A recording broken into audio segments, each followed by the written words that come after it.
चुनाव और मतगणना के पहले चर्चा पूरे देश में हो रही थी। भारतीय जनता पार्टी के या तो कार्यकर्ता रहे हैं, या संगठन में रहे हैं, या रिश्तेदारी में रहे हैं और उन्हीं को भेजा जाने की तैयारी है।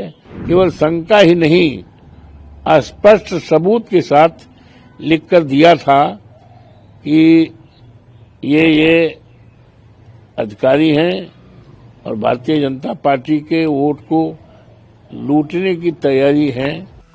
अयोध्या की मिल्कीपुर सीट पर हुए चुनाव में बीजेपी ने लोकसभा का सारा हिसाब बराबर कर लिया है। बीजेपी ने न सिर्फ मिल्कीपुर सीट पर बड़ी जीत दर्ज की, बल्कि ये भी संदेश दे दिया कि समाजवादी पार्टी के अवधेश प्रसाद की जीत महज एक तुक्का थी।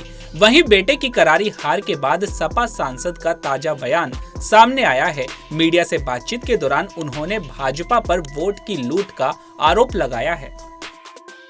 कल मतगणना हुआ है और मिल्कीपुर उपचुनाव की चर्चा पूरे देश में हुई है। यूं तो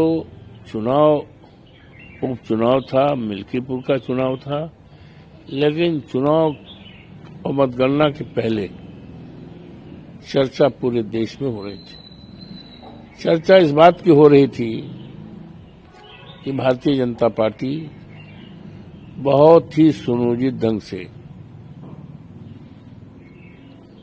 वोट को अपने पक्ष में करने के लिए तैयारी कर रही है।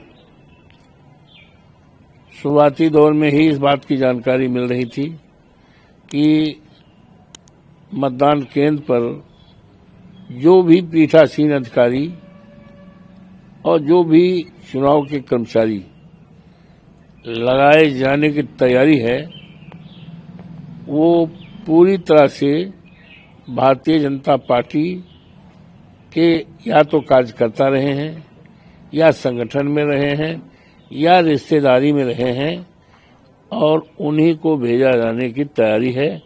और पीडीए के किसी भी कर्मचारी को लगाने की तैयारी कौन कहे, उनको पूरी तरह से इग्नोर करके तैयारी किया गया, जिसके संबंध में मैंने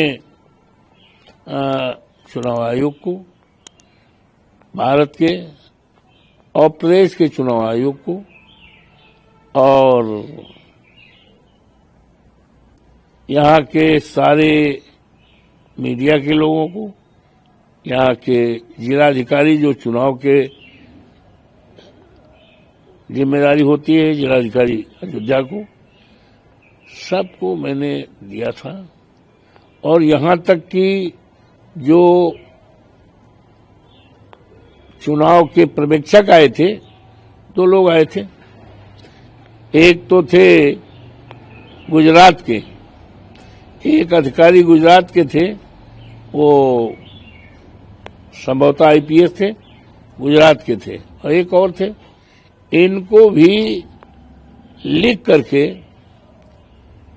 केवल शंका ही नहीं, स्पष्ट सबूत के साथ लिखकर दिया था कि ये अधिकारी हैं और भारतीय जनता पार्टी के वोट को लूटने की तैयारी है, और कुछ लोगों को नाम भी बताया था।